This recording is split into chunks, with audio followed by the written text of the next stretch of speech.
Welcome to chess, ladies and gentlemen. Got my little pawn. You know, a pawn could be worth a lot, man. You never know. Don't underestimate them and everything, right? Anyways, man, welcome to chess, ladies and gentlemen. So, you know, the game got rained out yesterday, the World Series game. So, you know, we're looking forward to, you know, it coming up today at 7 o'clock. But, yeah, man, so as you guys know, probably by now, Hikaru Nakamura has won you know, the Fischer Random World Championship for 2022. So he gonna add that to his trophy case. Probably get some more subscribers out there for that, you know, type deal. Yeah, man, I went ahead and went back to the final and grabbed one of the games between Wesley and Vladimir Fedoseev. So, of course, all my people that are coming from the Philippines, I will say mabuhay to you. Kamusta na aking makaibigan? Magandang umaga, magandang apon. It's gonna be afternoon pretty soon, kinda. So, you know, for those of you that are, you know, up and Adam, I appreciate you guys very much for stopping by. Anybody who is coming from Russia, I would say privyet, spasibo, dobre otra, kakdela. You know, so I said them in the wrong order, but you guys see what I mean, though. Spasibo for coming by and taking a look at my video very much. Yeah, man, if you guys are ready to go, son, let's take a look and see what we got for this game. All right, so we got the move E4.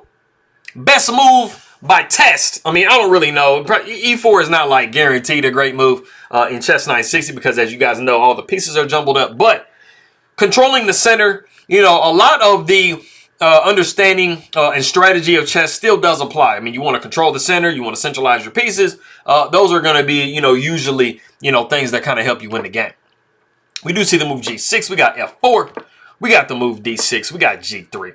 And, I mean, the good thing that you can actually say about white, they definitely have, like, a slight advantage. They have a pretty nice center.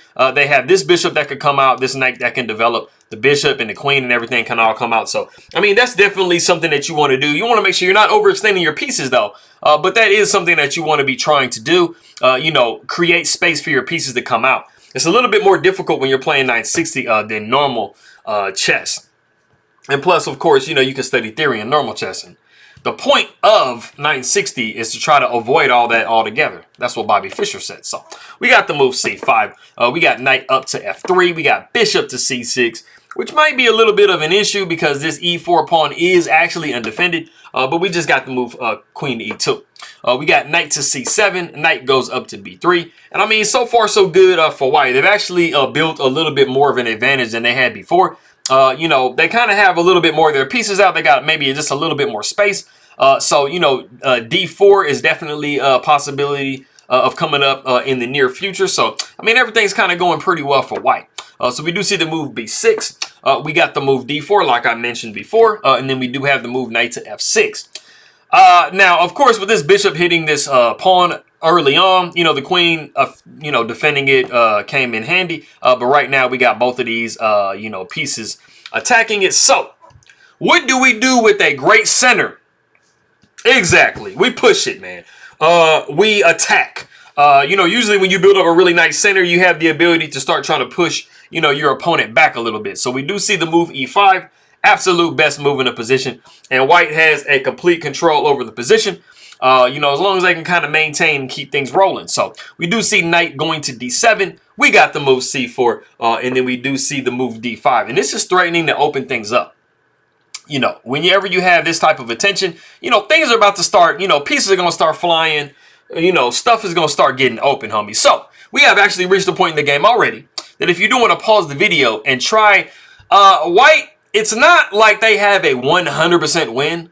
But Wesley actually has the ability to just completely take over the game and possibly push this through for a win. There is a specific move that you want to play in a position. If you want to, we'll go ahead and pause the video and try to guess that move. Go ahead and do so.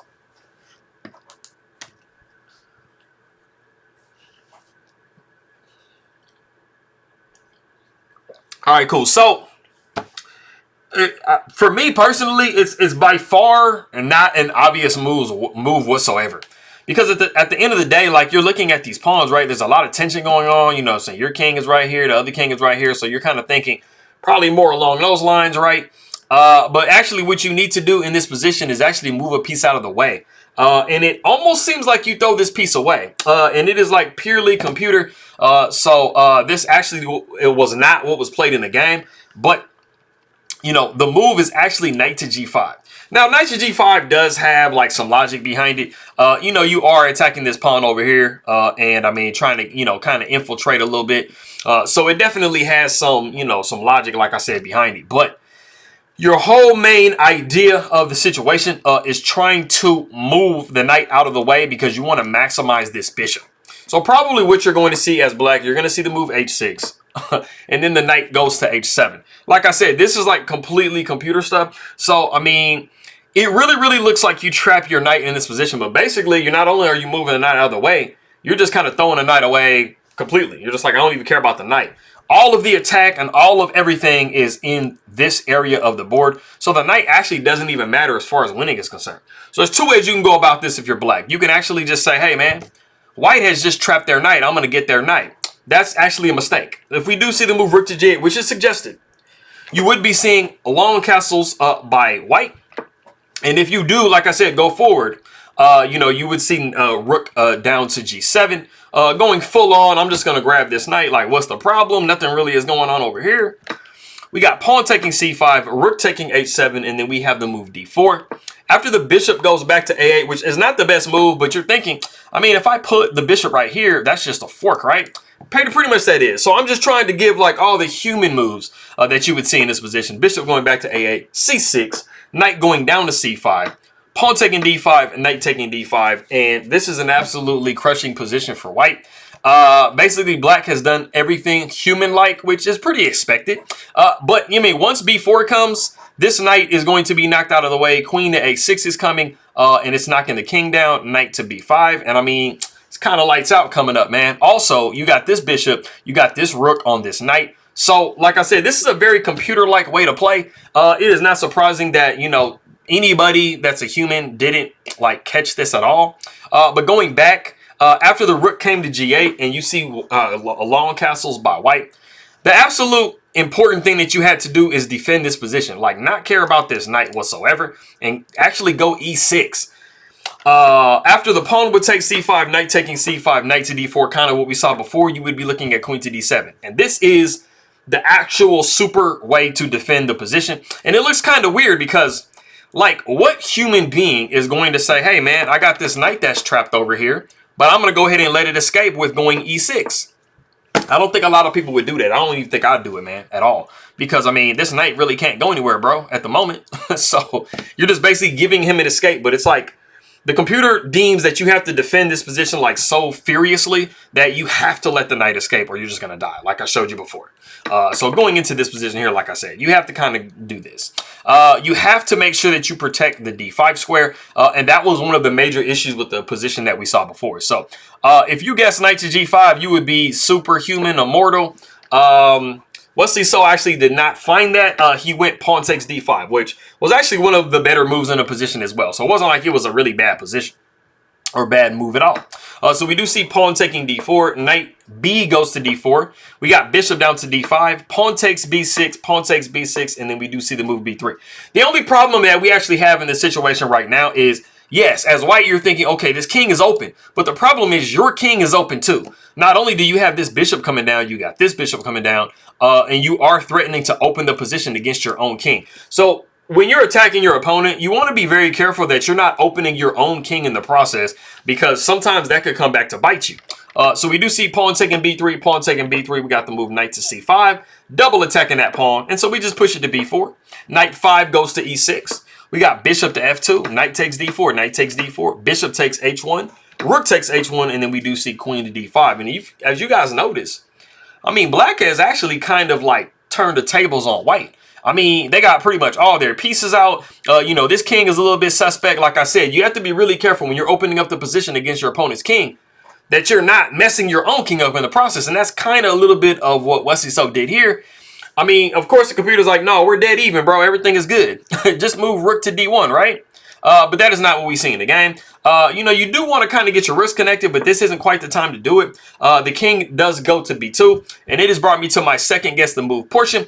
If you do want to pause the video and see what move Fedoseev actually plays in this position, go ahead and do so.